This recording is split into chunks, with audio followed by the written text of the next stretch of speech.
नमस्कार स्टूडेंट्स, आज हम अनुवाद की परिभाषा और उसके स्वरूप पर चर्चा करेंगे। अनुवाद का इतिहास देख लेते हैं। अनुवाद माना जाता है कि एक पाश्चात्य देन है। एक विषय के रूप में इसे देन मान सकते हैं, लेकिन यह एक कला के रूप में हमारे पास आदिकाल से ही चली आ रही है। वर्तमान युग सूचना प्रौद्योगिकी का युग है। आज के युग में भाषा भी एक प्रौद्योगिकी बन गई है, इसलिए भाषा के साहित्य के इतर इसके अनुप्रयोग हैं तो हम उन पर विचार करते हैं तो हमारा ध्यान अनायास अनुवाद की तरफ जाता है। अनुवाद एक बैकबोन या रीढ़ की हड्डी की तरह है सूचना प्रौद्योगिकी के क्षेत्र में ये एक बहुत ही महत्वपूर्ण है। जिस तरह से हमारे शरीर में रीढ़ की हड्डी मेन होती है, मुख्य होती है, उसी तरह से आज जो सूचना प्रौद्योगिकी का युग है उसमें अनुवाद भी मुख्य भूमिका निभाता है। आज भाषा केवल सरस्वती वंदना की वस्तु नहीं रही। आज भाषा का बहुआयामी दोहन कैसे किया जाए, इस पर विचार करना है। राष्ट्र की अस्मिता की पहचान भाषा होती है तो स्वाभाविक उस देश की संस्कृति की वाहक भी भाषा होती है। इसको जीवंत रखने के क्षेत्र में तमाम दूसरे रोजगार पक्ष या आयाम हैं तो उनको भी प्रोत्साहित करने के लिए अनुवाद की जो भूमिका है वो अनिवार्य है। भाषाओं को गतिशील बनाने के लिए अद्यतन वैश्विक ज्ञान से समृद्ध नहीं होगी तो भाषा की उपादेयता ये क्वेश्चन मार्क है कि क्या हो जाएगी। भाषा एक नदी के प्रवाह के समान है। भारत में 1600 से ज़्यादा भाषाएं बोली जाती हैं। राष्ट्रीय दर्जे की 22 भाषाएं हैं, जिसमें हिंदी, संस्कृत, उर्दू, मैथिली, संथाली, बोडो, डागरी, मलयालम, कश्मीरी और पंजाबी, गुजराती, बांग्ला, तो इस तरह से हमारी 22 भाषाएं हैं जो कि राष्ट्रीय दर्जे की राष्ट्रीय स्तर पर जिसको दर्जा मिला हुआ है। बहुराष्ट्रीय देश में अनुवाद की भूमिका महत्वपूर्ण है। पूरे विश्व की एक भाषा हो तो वो क्या है? अनुवाद। प्रत्येक राष्ट्र की उपेक्षा होती है कि उसकी भाषा का प्रचार प्रसार हो, लेकिन सामान्य व्यक्ति एक या दो भाषा से काम चला लेता है। अनुवाद की जो भाषा है उसको हम लिंक लैंग्वेज या संपर्क भाषा के नाम से भी जानते हैं, क्योंकि यह हमारा लिंक बनाती है, दूसरे से संपर्क बनाती है। सोचने की भाषा हमारी वो है, वो अलग होती है, लेकिन फिर भी जब हम कुछ व्यक्त करते हैं और जो हमारे व्यक्त करने की जो भाषा होती है उसमें हम कुछ एडिटिंग करके करते हैं तो वो हमारी अलग भाषा होती है। अब हम करते कि अनुवाद शब्द है वो कहाँ से निकला। संस्कृत में गुरु या आचार्य के कथन को दोहराना, पुनः कथन या आवर्ती अर्थ में अनुवाद का प्रयोग किया जाता रहा है। संस्कृत के अनुसार अनुवाद शब्द की रचना वद धातु में घन प्रत्यय और अनु उपसर्ग के योग से हुई है। हिंदी के अनुसार वद धातु में अनु उपसर्ग ए प्रत्यय के योग से अनुवाद की संरचना हुई है। अनुवाद शब्द की संरचना के आधार पर स्पष्ट होता है कि अनु का अर्थ होता है पीछे, बाद में, समरूप या आसपास, और वद से बने वाद का अर्थ है कथन, बोलना, कहना, विचार विमर्श या भाषण। इस प्रकार अनुवाद की व्युत्पत्ति के आधार पर अर्थ हुआ पुनर्कथन, दोहराना, आवर्ती। वर्तमान समय में अनुवाद का अर्थ भाषांतरण के संदर्भ में लगाया जाता है। अंग्रेजी में अनुवाद के लिए ट्रांसलेशन शब्द का प्रयोग किया जाता है।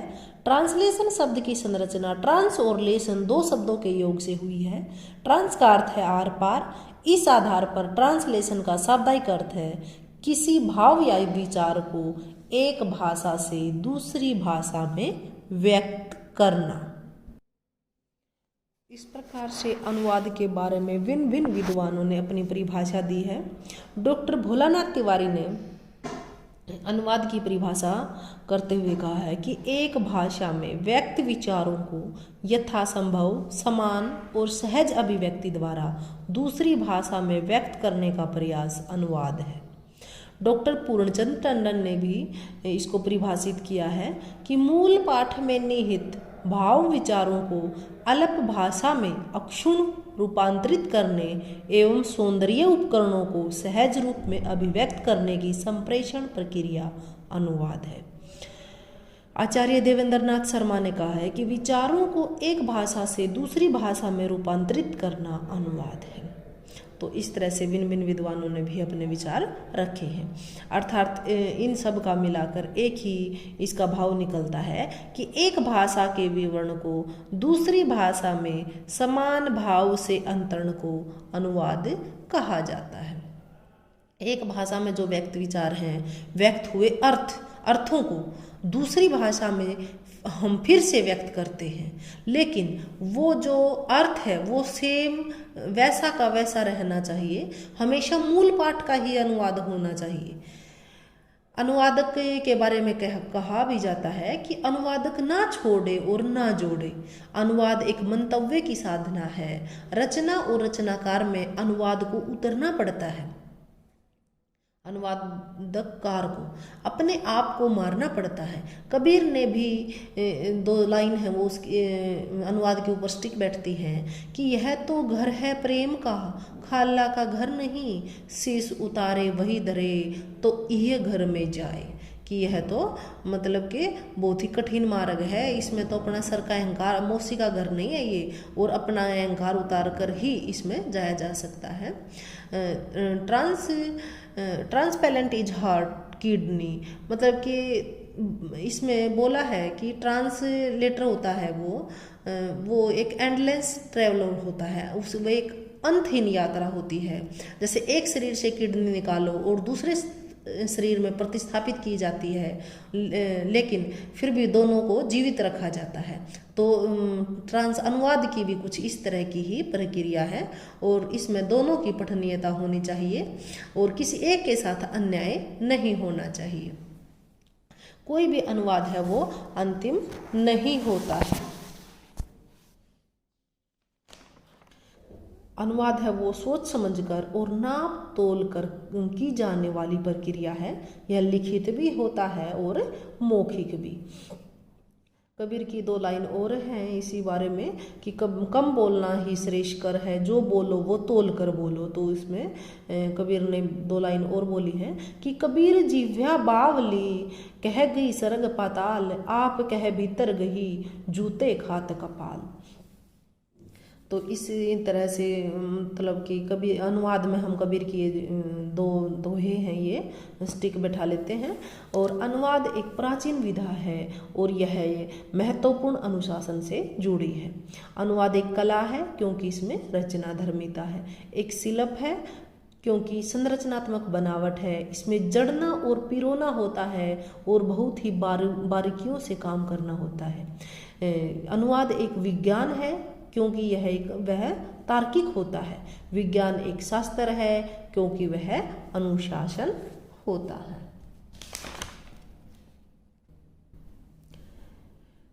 अनुवाद स्रोत भाषा के कथ्य को लक्ष्य भाषा में यथासंभव मूलवत कहने का यत्न ईमानदारी से किया जाता है। इसमें 2 भाषा होती हैं, एक स्रोत भाषा जो कि सोर्स लैंग्वेज और एक लक्ष्य भाषा जो कि टारगेट लैंग्वेज। प्राचीन काल में संस्कृत में लौकिक भाषा में वेदों का अनुवाद किया गया और उसके लिए भिन्न भिन्न शब्द प्रयुक्त हुए। भाषांतरण, टीका, उल्था, तर्जुमा, रूपांतरण और अनुवाद। तर्जुमा होता है जो मूल की तर्ज पर जो व्यक्त किया जाए, और उल्था जो शब्द आया है वो वस्त्र के ऊपर का जो प्रिंट होता है, जो छापा होता है वह मूल है, लेकिन जो उसके पीछे से देखने पर जो दिखता है वह उल्था है। संस्कृत की ज्ञान संपदा है उन सब रचनाओं का आनंद लेने के लिए कहता है कि उसकी भाषा बना दो। अगर हमें कुछ नहीं समझ आता तो हम उसका अनुवाद करके फिर हम उसको समझने का प्रयास करते हैं। अब हम अनुवाद के स्वरूप इनकी बात कर लेते हैं कि अनुवाद की प्रक्रिया की आत्मा के परकाया प्रवेश से तुलना की जाती है। सच है कि जिस प्रकार आत्मा एक शरीर से निकलकर दूसरे शरीर को धारण करती है, उसी प्रकार अनुवाद में भाव या विचार का भाषांतरण होता है। अनुवाद के स्वरूप को देखने के लिए अनुवाद प्रक्रिया पर विचार करना होगा। अनुवाद प्रक्रिया में दो भाषाओं की भूमिका होती है। जिस भाषा के विवरण का अनुवाद करना होता है उसे स्रोत भाषा, और जिस भाषा में अनुवाद करना होता है उसे लक्ष्य भाषा कहते हैं। उदाहरण के लिए यदि कबीर के दोहे का अंग्रेजी में अनुवाद करना हो तो हिंदी स्रोत भाषा और अंग्रेजी लक्ष्य भाषा होगी। अनुवाद के श्रेष्ठ स्वरूप के लिए व्यवस्थित चरणों से होते हुए लक्ष्य प्राप्त करने की आवश्यकता होती है। अनुवाद की लंबी और व्यवस्थित प्रक्रिया में स्रोत भाषा और लक्ष्य भाषा के शब्द, पद, वाक्य, अर्थ आदि के अनुकूलन पर ध्यान रखना होता है। जब अनुवाद में अनुवाद का बोध न होकर मूल भाषा की भाव अभिव्यक्ति और सौंदर्य की अनुभूति होती है तो अनुवाद श्रेष्ठ माना जाता है। अनुवाद की प्रक्रिया में निम्नलिखित तथ्यों की अपेक्षा होती है। नंबर 1, भाषा ज्ञान। अनुवाद प्रक्रिया में स्रोत और लक्ष्य दो भाषाओं के स्वरूप सामने होते हैं, इसलिए संबंधित दोनों भाषाओं में दक्षता अनिवार्य होती है। यदि अंग्रेजी की किसी कहानी का हिंदी में अनुवाद करना हो तो अनुवादक में अंग्रेजी के साथ हिंदी भाषा पर भी अधिकार होना चाहिए। इससे अनुवाद का श्रेष्ठ रूप सामने आता है, अर्थात अनुवादक को दोनों भाषाओं का ज्ञान होना चाहिए। नंबर 2 है विषय ज्ञान। स्रोत भाषा में लिखे गए या बोले गए विषय का सम्यक ज्ञान अनिवार्य होता है। ऐसा होने पर ही अनुवाद का स्तर अनुकूल और उसमें भावों की प्रभावी अभिव्यक्ति संभव होती है। कंप्यूटर के ज्ञान के बिना यदि स्रोत भाषा में उसे अपना कर अनुवाद करना हो तो कंप्यूटर के पारिभाषिक शब्द माउस का अर्थ चूहा लिखे जाने पर अनर्थ हो जाएगा। इस प्रकार व्याकरण ज्ञान के अभाव में हिंदी व्याकरण के पारिभाषिक शब्द क्रिया का अनुवाद वर्ग करके अर्थ नष्ट की स्थिति सामने आ जाती है। इस प्रकार अनुवाद के विषय का ज्ञान अनुवाद की श्रेष्ठता का आधार बनता है। पठन और भावबोध। अनुवाद हेतु अपनाई गई स्रोत भाषा की सामग्री का एकाग्र मन से पठन और उसके भाव विचारों का स्पष्ट बोध अपेक्षित होता है। ऐसा होने पर लक्ष्य भाषा के अनुदित कार्य में उत्तम भावों का प्रतिष्ठापन संभव होता है। अनुवाद प्रक्रिया के विषय में स्पष्ट रूप से कहा जाता है कि स्रोत भाषा के पठन में जितना श्रेष्ठ भावबोध होगा, लक्ष्य भाषा में भावांतरण उतना ही श्रेष्ठ संभावित होता है। व्याकरणिक विश्लेषण। अनुवाद प्रक्रिया में स्रोत भाषा के पठन के साथ उसका व्याकरणिक विश्लेषण करते हैं। उसके प्रत्येक वाक्य की व्याकरणिक कोटियों, लिंग, वचन, पुरुष, काल आदि के साथ कर्ता, कर्म, क्रिया आदि पदों पर दृष्टि रखते हैं। इससे स्रोत भाषा की सही संरचना से अर्थ की अनुकूल अनुभूति हो जाती है। नेक्स्ट है चयन और संयोजन। स्रोत भाषा के पठन, विश्लेषण और भाव ग्रहण के पश्चात लक्ष्य भाषा के उपयुक्त शब्दों का चयन करते हैं। शब्द चयन में अनुवादक की प्रतिभा, भाषा ज्ञान और कोश की भूमिका होती है। इसके पश्चात लक्ष्य भाषा के व्याकरण अनुसार चुने गए शब्दों के आधार पर पद और वाक्य की रचना की जाती है। शब्द संयोजन के साथ वाक्य रचना में स्रोत भाषा के भाव को समान रूप में संप्रेषणीय बनाते हुए लक्ष्य भाषा के व्याकरण को अपनाना अनुवाद की सफलता का परिचायक है। यथा यदि हिंदी के वाक्य में मैं आम खाता हूँ तीनों शब्दों के लिए लक्ष्य भाषा से आई, मैंगो और इट शब्दों का चयन किया जाए तो अब हिंदी व्याकरण के अनुसार वाक्य में कर्मशः प्रयुक्त कर्ता मैं, कर्म आम और क्रिया खाता हूँ को लक्ष्य भाषा के व्याकरण अनुसार व्यवस्थित किया जाएगा। तो अंग्रेजी कर्ता, क्रिया और कर्म, अंग्रेजी में ये दूसरी तरह से होता है कि आई ईट मैंगो। हिंदी में इसका अर्थ हुआ मैं खाता हूँ मैंगो, लेकिन हम हिंदी में कैसे लिखते हैं इसको कि मैं आम खाता हूँ। शैली और सौंदर्य।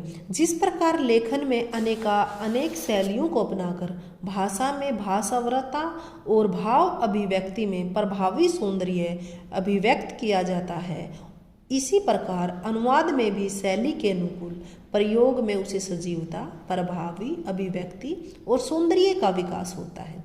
अनुवाद की ऐसी गुण संपन्नता से उसमें मौलिकता उभर आती है और मूल पाठ की अनुभूति देने लगता है। इस प्रकार स्पष्ट रूप से कहा जाता है कि वर्तमान युग की आवश्यकता अनुवाद का स्वरूप श्रमसाध्य प्रक्रिया से जुड़ा है। इसको श्रेष्ठ रूप प्रदान करने के लिए भाषा एवं विषय ज्ञान के साथ पठन, चिंतन, विश्लेषण, चयन, संयोजन और शैलीगत अभिव्यक्ति के धरातलों से गुजरना होता है। धन्यवाद।